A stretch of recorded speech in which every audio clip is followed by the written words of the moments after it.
Hello, everybody. Camera flashing. Yeah, Um, yeah, RWBY thing, season 5, episode 5. They didn't do World of Remnants this season, or don't seem to be doing them. yeah, I don't know. They might do it later, but I guess for the most part, they've fleshed out the parts of the world that they felt they needed to.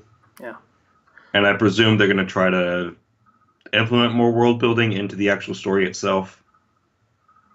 Like, the thing is, the best way to go about doing World of Remnant would be to not have to do it at all because it's in the story and the episodes as it goes. yeah.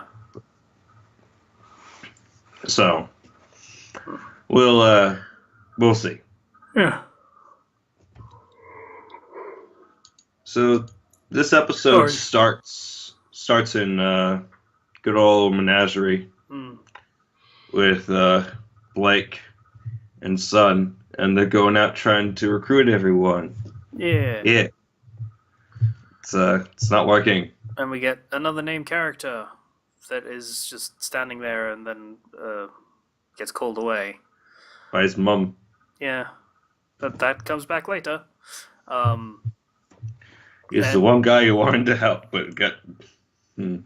mm, and there's the those two girls that were swimming fully clothed. I kind of hoped that they were mermaid faunas. It did not turn out to be that. I was very disappointed. But You can dream. it's probably a thing. I mean, really, Yeah, I probably. I mean, mean, some faunas have a tail, so a fish tail kind of makes sense, right? yeah, It's and logical. if a chameleon faunus is a thing, then naturally other different yeah, I don't know. And there was a bird one in this episode.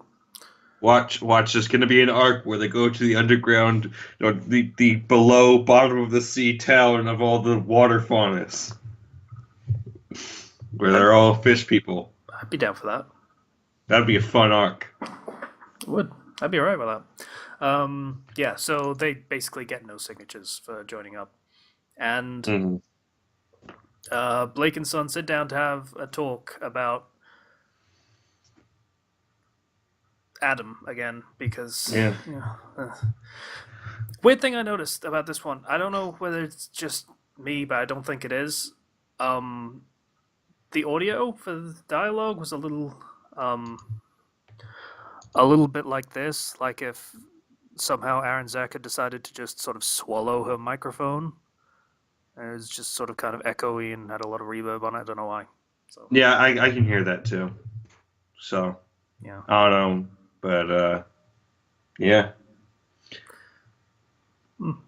So Blake's like, yeah, we're not getting anywhere, and she goes on to talk about how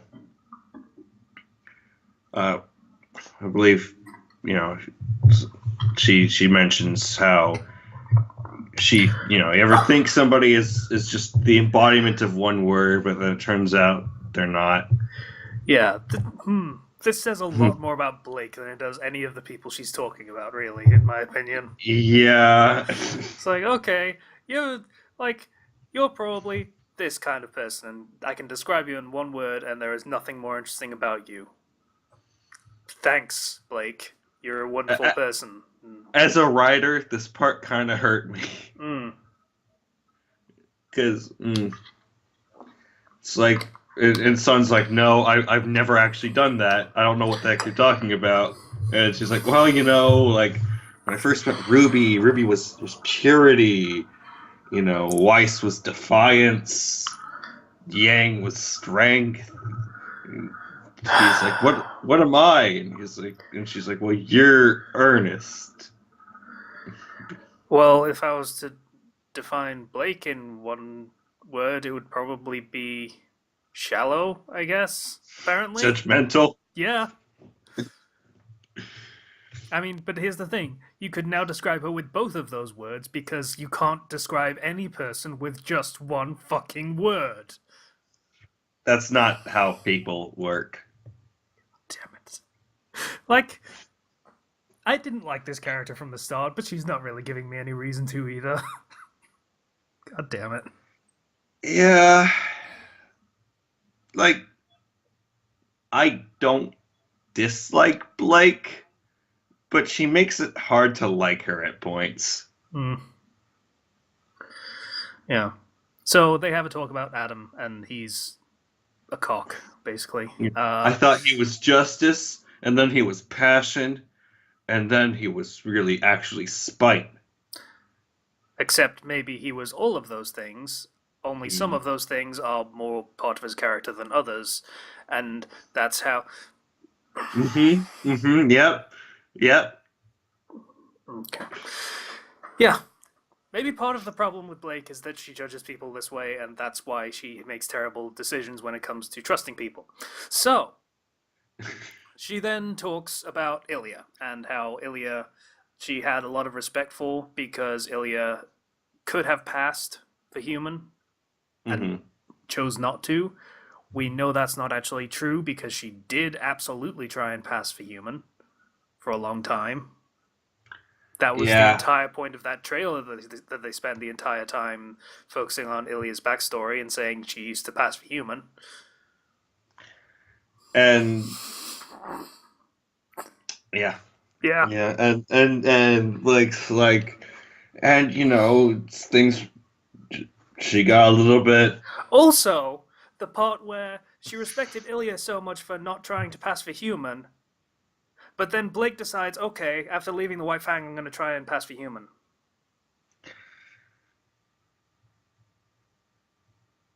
I don't like this character. Oh my god, I hate her.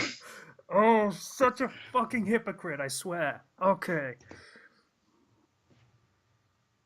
Yeah. Hmm. At least we have Sun. Who is Ernest, apparently, and nothing else. I would say he's much more than that, but well. Hmm. So yeah, she has a lot of respect for Ilya. Okay. And she's like, you taught me that sometimes you gotta save people, even if they don't want to be saved. Like, I pushed you away, I tried to push everyone away, but I think I'm gonna save Ilya. I'm gonna try my hardest. I'm gonna save her. I'm like, okay, well Sure. that's good. Yeah. I mean, you kind of judged people and then became a hypocrite like 20 seconds ago, but at least there's some progress of you're now wanting to actually try to save her rather than try to run away from your problems. Progress. Baby steps. Yeah, baby steps. We're getting there. Hmm. Uh, So. Oh, you did not need that scene. we cut over to Oscar and Yeah. Ruby, Yeah. and they're fighting, and he's doing pretty decent now. Yeah. Not bad. Yeah. And, Ruby's like, you're doing pretty good. And he's like, well, I've only had this thing for like a few weeks, but it feels like it's been It feels like a, I've only had it for a few weeks, but it also feels like I've had it for a so many life, lifetimes. yeah, a lifetime, maybe more. Which is interesting. And yeah. And he's basically like, how do you do it, Ruby? How do you... Gosh, this is just the Vax conversation. I don't know which... The Vax and Scanlan thing with how do you do it? From Critical Role. I'm trying how to are remember, you... but there's a lot of conversations in Critical Role. Yeah. How do you... How are you able to just deal with all of this?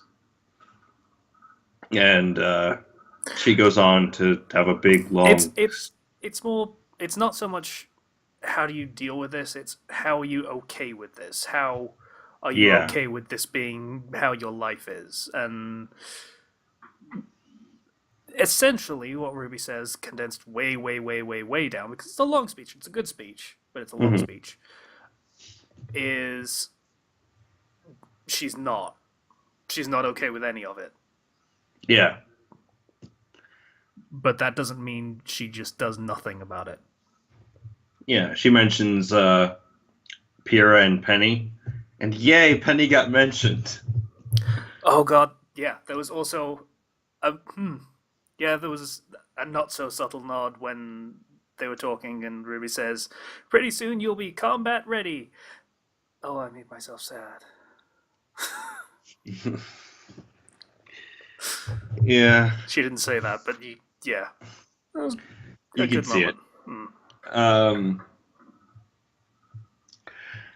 I really liked Ruby's whole speech because it, like, Ruby is a character that hasn't necessarily had much development shown, but this was a nice speech to show how she's grown. Yeah. And that, like, she's lost people, and that makes her sad, and she's scared, but she has to keep on going forward. And I just thought that was really good. Yeah. By the way, keep moving forward was Montiom's personal mantra, I suppose. Yeah. Yeah. Those are words that he lived by, so it's a little bit of a tribute having her say that. But remember, she's also purity and nothing else, so this speech is entirely meaningless. She's just talking about her out of her ass. It's so weird that you have, like, and then Ruby. You got one character moment which tries to sound deep, but then turns out to be extremely shallow. Mm-hmm. You have another character moment that's actually really deep, immediately following that. Mm-hmm. Yeah. I get the feeling, and maybe this is just me, but I get the feeling that they don't know what to do with Blake. Because they keep cycling back for her. Like, season 4 was them attempting to push Blake forward as a character and give her goals that she would try and attain and wouldn't run away from. But I get the feeling that, like, even after that, to, like, where do we go from here? Let's bring back Adam. Let's keep talking about Adam. Because, yeah, the thing this show needs is more Adam. Anyways, after this really good scene between, well, actually Ruby leaves and then Oscar starts to talk to Ozpin. Yeah. And, you know, he's like, yeah, she was probably one of the best ones at the, at Beacon, right? And Ozpin's like, in well, some respects. not so much in others. I like that they still acknowledge the fact that, yeah, she wasn't that great, actually. She was okay. Yeah. Like, there were definitely people that were a lot better than her. Yeah. Which is nice. It's nice in a protagonist that, you know, they're not the big badass bollocks or anything. It's just, she has plenty of room to grow. Yeah. Yeah. And, I mean, back when she could only dash in a straight line, like, now she can actually move when she uses her semblance, so. Yeah. Progression. Yeah. So we move back to the White Fang secret base, or one of them. Presumably the Fox's one, because they have a painting of a fox dude on the wall. I don't know what their thing is. Like, they're always hands clasped every time. Every time we see them. It's an aesthetic. You have to play to the aesthetic. It's not realistic. It really isn't. I get the feeling that every now and again one of the two brothers is just like puts his hands to his sides and the other one's like, put your hands back together. This is how we look. This is our thing. Like, it's one thing if they're out in public and they're trying to keep up appearances, but when they're in their own base and they're still doing the hand thing, there's no point to it. There's no in-character reasoning for that. Yeah, it just bothered me. So Ilya is there to talk to them because they have new orders for her, which is, hey, go kill the Belladonna family. Except Blake. You can keep her alive. In fact, absolutely keep her alive. Don't kill her at all.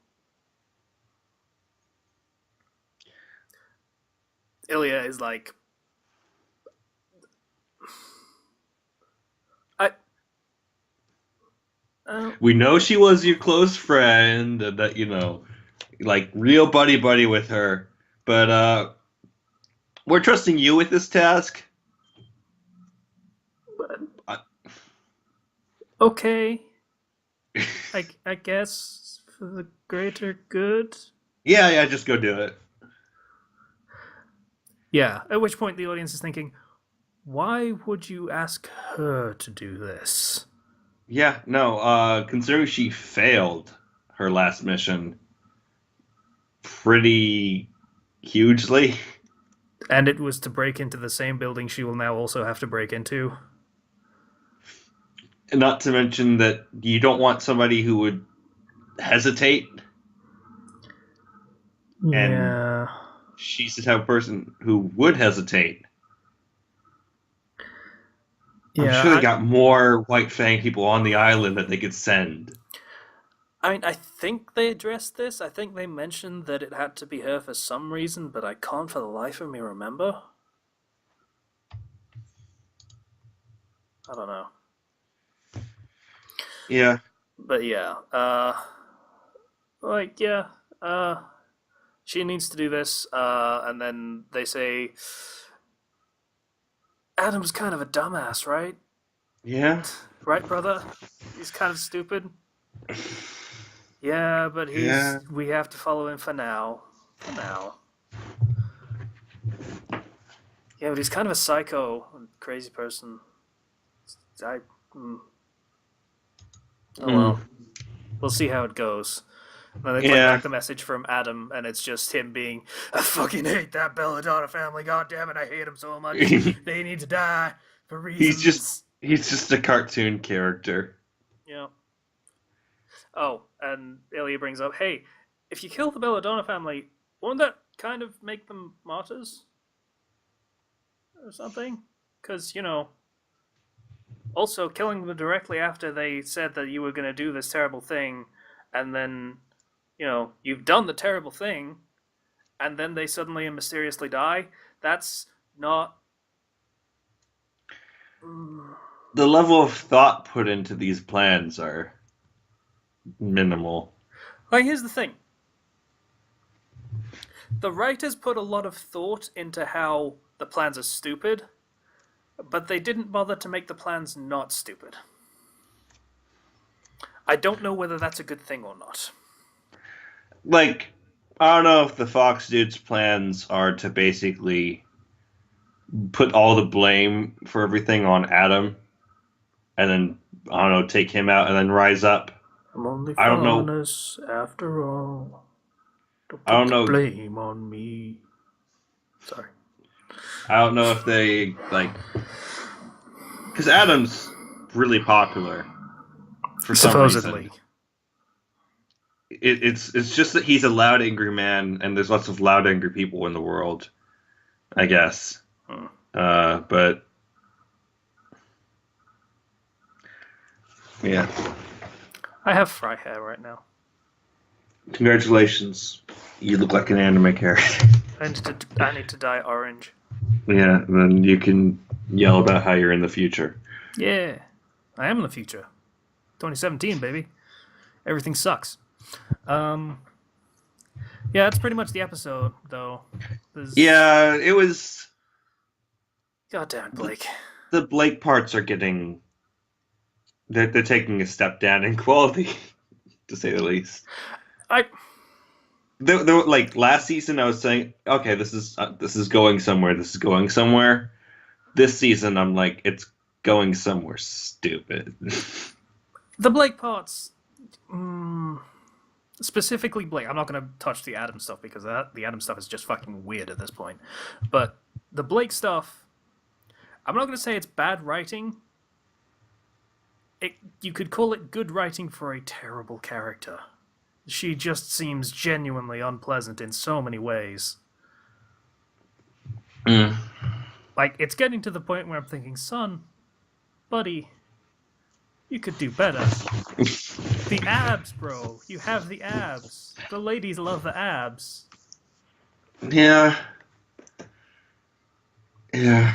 Check out that Gwen chick or whatever from that one team, the Indigo girls. just go. Just you have options. Plenty of fish Yeah. in the sea. Also, probably mermaids. You should check that out too. Like, can we have an arc where Sun tries to find some mermaids? Just we need an arc just about Sun. There we I'd be go. alright with that. I Let's have an arc where we just follow Sun's team for a little bit and see what the hell they're up to. I 'Cause feel they're like that. human. I feel like that'd be pleasant. Yeah. Like for a couple of breather episodes, that'd be alright. I'd be down with that. I don't know. I just kind of want to get away from Blake for a bit. Really? Like Yang's a character we can kind of debate about a bit, No. Not but the brightest bulb, but kind of heart's in the right place most of the yeah. time. Ruby is a character that's actually starting to get better as time goes on. Mm. Weiss has always been pretty great. Yeah. I wasn't a fan of Weiss to start with, like right at the beginning. Then she grew on me a little bit in season 2, a tiny bit more in season 3, but I didn't really notice. Season 4, eh. This season, she's more interesting to me. I have softened on her quite a bit. So, but But Blake is just the problem. It's just the problem. again, it just feels like they don't know exactly what to do with her beyond her association with Adam and the White Fang. Mm. And I feel like that's a bit of a problem. Mm. But I don't know. Like, we could really just do with getting rid of Adam. Like, I think I know what they're trying to do. They're trying to do with Joffrey. That's what they're trying to do. It's not working very well. They're trying to build up Adam, but Adam's not a king. He doesn't automatically demand loyalty. His whole thing is he's supposed to be charismatic, but then he doesn't show it. But so Like, the writing doesn't make him compelling. The acting definitely doesn't make him compelling. The character associations don't make him compelling. None of it's particularly interesting about him. He's just kind of a loudmouth asshole that kills people a bunch yeah, for very poorly established reasons. like I think the thing is that, and just if you're going to define a character by their relationship with another character so heavily, that other character needs to be able to bear part of that weight. Yeah. And Adam can't bear that weight. And so And likewise, Blake can't bear the weight in the other way, because yeah. Adam is very heavily based on Blake. So basically, the entire basis of both of their characters is based on that relationship, and that's not interesting enough to sell either of them. yeah. Unfortunately. Yeah. And I really mean it. Like I would have liked to seen it done right. Because I do think that if you did this right, it could be interesting. Mm. But I don't know. This was like this is kind of, I guess, the way we're talking about it, it makes it seem like such a downer episode compared to the last couple. Mm. Like, yeah. I mean, this was an episode that consisted entirely of conversations, and some of those were... But, yeah, it was bound to be a slow one, and it was bound to be revealing for the characters. It wasn't revealing in the way we would have liked, where they were interesting, and we wanted to know more. It was interesting for one of them, and the other two were just kind of there. And Yeah. didn't actually tell us that much more about the characters that we didn't already know. Mm-hmm. So Yeah. there was one thing that we actually forgot to mention, which was the Gira had tried to send a message to presumably another Faunus settlement somewhere else, wherever else, we don't really know. But the messenger was killed by Guy with Wings, which I think Yeah. was the named guy previously when they were trying to recruit people. I think. No, it No? was. Wait, no, I don't think it was. I would have to double check, and I definitely can't do that in the middle of recording. And at any rate, that's basically the episode. Yeah. Yeah. I look forward to seeing More what's next. More of Yang and Weiss. Yeah, more of Yang and Oscar, Weiss. And because this last episode that Yang did, like, Raven's like, I'm gonna explain everything to you all, and we're like, cool. Now wait another week while we do Blake's nonsense that no one particularly cares about. Well, I say no one. Like, RWBY fans, I'm sorry we're not positive every week. Sometimes it's not perfect, and sometimes there are missteps, and sometimes, while on paper everything is good, it just doesn't come together when it's been, put through full production. It just doesn't work in a way you would like. Yeah. And in this case, that's what happened. We didn't like it. Or at least I didn't. I'm gonna let Zero speak for himself.